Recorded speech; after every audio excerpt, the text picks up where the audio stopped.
Start from Kurukshetra to Middle East, the psychology of conflict.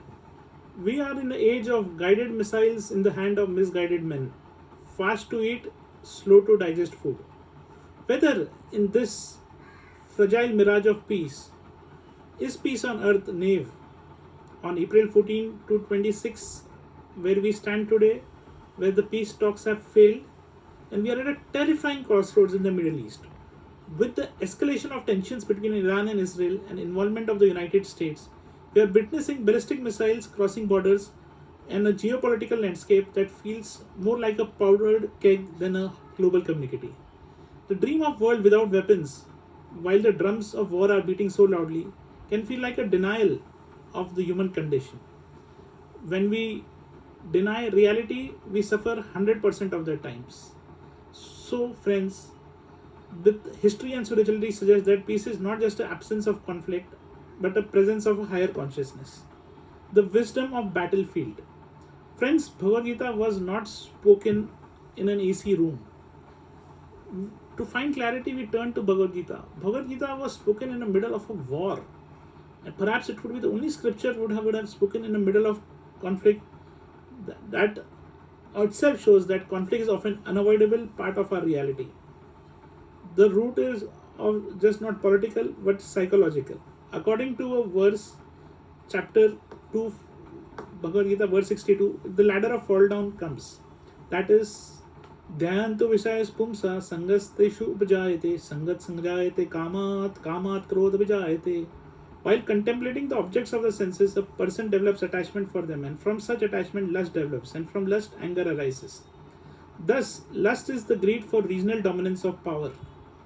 This attachment leads to anger and warns, and verse 63 further warns, this leads to clouding of judgment and destruction of the intellect. Our modern naivety lies in thinking we can have global peace while our collective hearts are filled with very greed and anger that cause that conflict.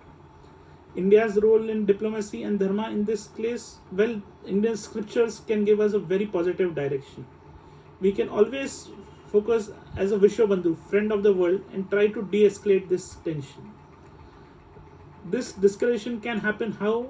Chapter 3, verse 21 gives a solution. Yad yad acharti shreshtas tat tat itro jana sayad pranam kurinteva lokastat anuvartate.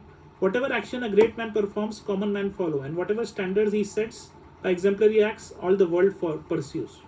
So friends, when we act in an exemplary manner, we can always try to resolve these disputes through dialogue and through mediation.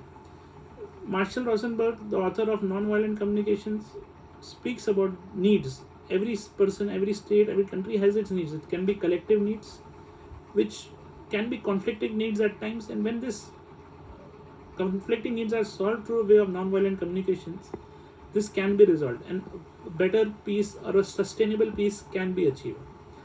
Now the question arises, when Krishna himself, Lord himself, acted as Shantidut in Kurukshetra war and peace could not be achieved, who can be a better mediator than Lord Krishna himself? If he could not mediate, how can these disputes be mediated? Well, as I said, friends, every dispute can be mediated and resolved is not the case. Sometimes war is inevitable. But it is not the first option. It is the last choice. If all other ways of mediation, peaceful negotiation, diplomacy fails.